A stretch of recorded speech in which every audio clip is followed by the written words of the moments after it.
This is my audience.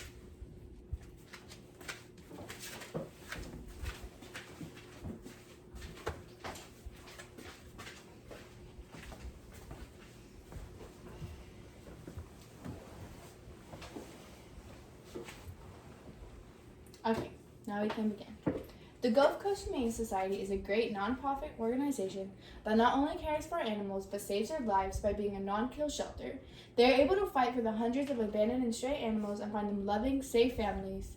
But unfortunately, they are unable to do that without the help from the community. So we want to educate and encourage you guys to help them by donating, adopting, and volunteering. To fully understand how you can help, we will first gain a deeper understanding of the issue of stray animals in Corpus Christi. We will review the history and programs offered by the Gulf Coast Humane Society, explore ways to get involved in those programs, and predict the benefits of how your support will help the organization, the victims, and the community. Corpus Christi has a severe stray animal problem, and the Gulf Coast Humane Society is one of the biggest contributors in solving and controlling this issue. They have many programs that help get these helpless animals off of the streets. Unfortunately, the problem is so large that the Gulf Coast Humane Society is unable to tackle it alone and needs help from the pet owners and the community to help them to prevent and take animals off of the street. Due to them being a non-kill shelter, they often are forced to reject rescuing animals because they are so overcrowded and are only able to house more animals if they adopt their current animals out. One way they can take in more animals is their fostering program. They have background check volunteers that take care of these animals until they can be adopted. This program allows for the shelter to have more room to take in strays. The more volunteers that can take care of these dogs until they can find forever homes, the more strays that will be able to take off the streets. The more willing volunteers, the more saved pets. The reasons that this issue has become so large is that many strays are not fixed. Pets are not being loved properly, and there are not enough laws that prevent people from mistreating their pets. This issue continues because of the lack of neutered stray animals. According to Petpedia.co, 80% of pet cats are neutered and 85% of pet dogs are neutered. Unfortunately, the only spayed and neutered stray animals are ex-pets that were dumped or lost, so the number of stray animals will forever increase. Having said that, the most efficient way to lower the number of strays is to continue to spay and neuter your pets, so that there is no unwanted litter that becomes strays and eventually die of neglect or get euthanized by a pound. The only effective way to prevent future litters is to fix your pets.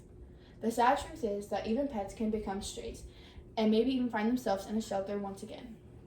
According to ASPCA.org, 6.3 million pets are surrendered to shelters each year because some people are not financially able to care for their pets or do not calculate for the responsibility that comes with owning a pet. Compared to other states, Texas has mild laws regarding pet cruelty. Some of these laws include disallowance of chaining animals outdoors, physical torture, forced animal fights, and dumping or improperly abandoning animals.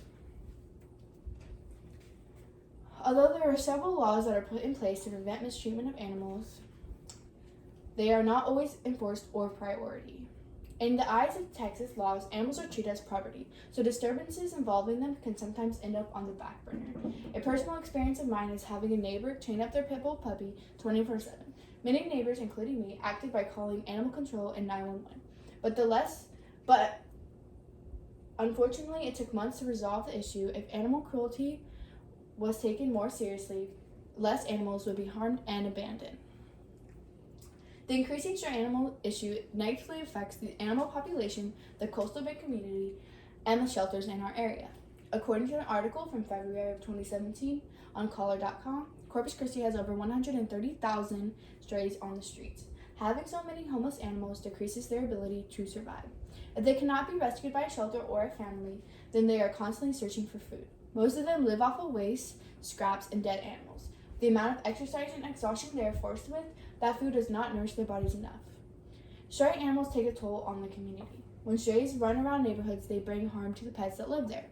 They can potentially bring diseases, attack pets or cause fights, or contribute to unwanted pregnancies that continue the stray animal cycle. They also terrorize the community by tearing up landscaping, getting into trash bins, and ruining property with urine and feces.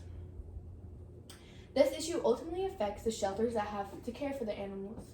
The shelters in South Texas are becoming so overcrowded that they are having to ship animals to the northern states because they are unable to house and care for them. And news articles from KIII.TV.com said that over 10,000 dogs were transported to North United States and Canada just from South Texas alone, July of 2022. This has been my portion of the speech project. I will now reintroduce my